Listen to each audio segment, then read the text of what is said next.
Imagine being strapped inside a tiny silver capsule sitting on top of a massive 100-meter-tall skyscraper completely filled with highly explosive rocket fuel. The countdown hits 0, and boom, you are violently blasted into the pitch-black void of space, traveling farther from our home planet than any human has ever gone in over 50 years.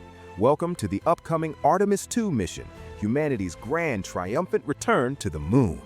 For half a century, our lonely footprints on the lunar surface have remained untouched, completely silent in the gray dust. But that is about to change. We are not just going back for a quick weekend visit, we are laying down the critical foundation for a permanent, glowing lunar base. We are taking the first massive leap toward becoming a true multi-world species. But how exactly do you push a heavy, complex spaceship all the way to the moon? You need an absolute beast of a machine. Enter the Space Launch System, better known as the SLS. Think of the SLS as the ultimate heavy-duty muscle car of the cosmos. It is the largest and most powerful rocket ever built by NASA to carry humans. Picture a colossal, bright orange core stage, flanked by two towering, blindingly white solid rocket boosters. When this mechanical monster ignites, it generates 15% more raw thrust than the legendary Apollo-era Saturn V. It's a bright, blinding inferno of energy, specifically engineered to shatter the iron grip of Earth's gravity. Riding at the very top of this fiery behemoth is the Orion Spaceship. If the SLS rocket is the sheer muscle, Orion is the brains and the high-tech living quarters. Orion is described as the very first spaceship built exclusively for deep space travel. It's essentially a highly advanced armored RV for the stars. Inside, you have the crew module, a compact, bright space where the astronauts will live, eat, and sleep.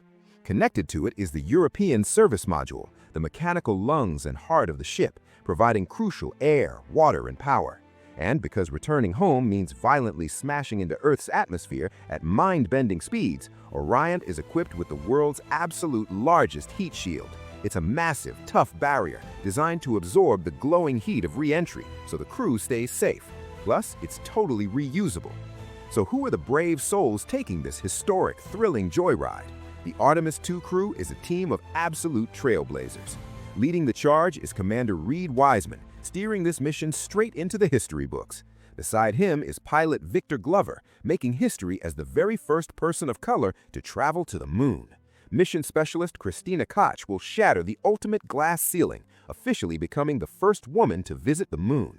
And representing the Canadian Space Agency, mission specialist Jeremy Hansen will be the first non-American to ever make this incredible deep space journey. Their mission is a 10-day high-stakes roller coaster. Day 1 is all about surviving the violently shaking launch and smoothly inserting into orbit. By Day 2, they fire the engines again for a massive trajectory burn, a cosmic slingshot hurling Orion toward the moon.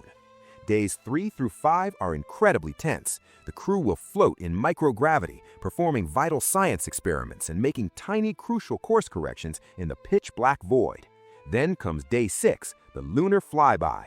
Orion will whip around the far side of the moon. At this moment, the crew will be a staggering 450,000 kilometers away from Earth. That's farther into deep space than any human has ever traveled, beating the famous Apollo 13 record.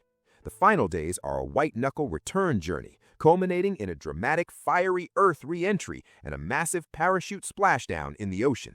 Artemis 2 represents a pivotal, defining moment for humanity, our first real step into the vast cosmos beyond the safety of Earth. It's the exact moment we stop dreaming about the stars and start living them.